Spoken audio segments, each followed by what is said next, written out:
साथियों, जैसे कि आपको पता होगा, भारत G20 का जो समिट है वो होस्ट करने वाला है। और उसी उपलक्ष्य में जो दिल्ली में रायसीना डायलॉग है वो होने वाला है। तो उसमें वही रायसीना डायलॉग है जहाँ पर जानते हैं कि ईरान ने आने से मना कर दिया था।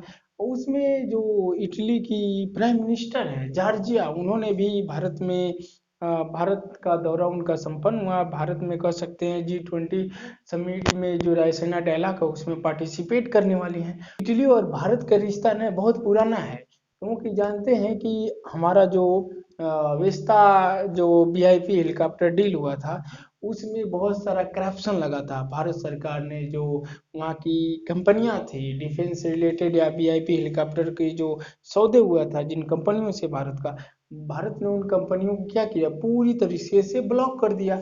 और तभी से देखा गया कि बहुत सारे 2-3 मछुआरों को लगभग में वो शूट कर दिए थे इटली वाले।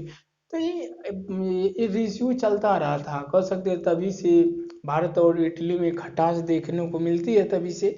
लेकिन धीरे धीरे देखा ये भारत जो है, या तो जो डिफेंस इक्विपमेंट है, डिफेंस जो हथियार है, वो कहाँ से खरीद रहा है? भारत बहुत खरीद रहा है। तो कहीं कहीं अमेरिका से खरीद रहा है, या पश्चिमी कंट्री से, फ्रांस से खरीद रहा है, या रसिया से खरीद रहा है।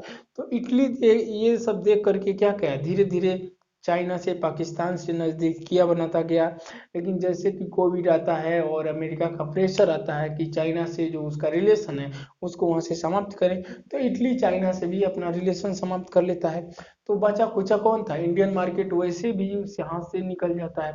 तो इंडियन मार्केट तो निकल जाता, तो उन्होंने पाकिस्तान को देखा, पाकिस्तान हमारा डिफेंस खरीद सकता है।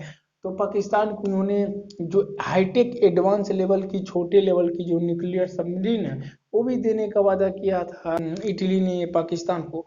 और पाकिस्तान के मन में भी लड्डू फूट रहे थे कि हाँ खरीदेंगे।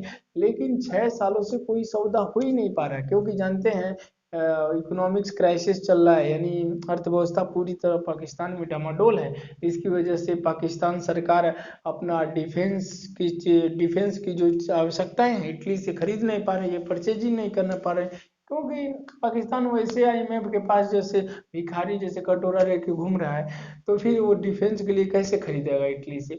तो सब इटली सब कुछ देख करके अब भारत आया। भारत से उम्मीद है कि भारत हमारा डिफेंस के जो इक्विपमेंट हैं, डिफेंस के जो हथियार भारत खरीदेगा। अब भारत में इटली का ही है, तो इटली की जो प्राइम मिनिस्टर है जॉर्जिया, उन्होंने यहाँ तक कह दिया है कि हम पुराने जैसे जो प्राइम मिनिस्टर थे वैसा नहीं हूँ।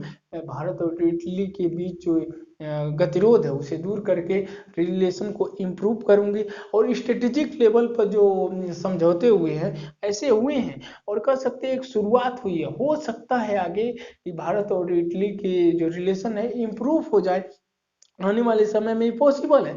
लेकिन अभी भी इटली को भारत का लड्डू खाने में अभी इंतजार करना पड़ेगा। इतना आसान चीज नहीं है कि मतलब इतना बहुत आसान तरीके से भारत उसका हथियार खरीद लेगा, क्योंकि उससे बढ़िया है मार्केट है, फ्रांस है, रसिया है, अमेरिका है। तो फिर इटली के पास कैसे जाएंगे? हाँ, अगर ऐसा आगे होता रहे, आता रहा, तो हम लोग देख लेंगे, कर लेंगे ऐसे। कोई दिक्कत नहीं है कि आगे ऐसे कर लेंगे और आपस में रिलेशन इंप्रूव कर लेंगे।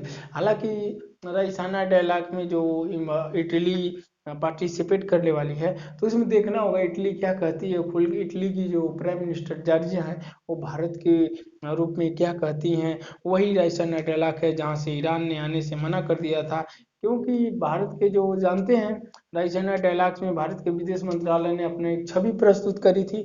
तो उसमें एक महिला थी, और वो जो कह सकते हैं जो हिजाब को लेकर के हुआ था बवाल, तो ईरान में हुआ था, ईरान में उस महिला के हिजाब और वहाँ के प्राइम मिनिस्टर का दोनों का फोटो लगा था।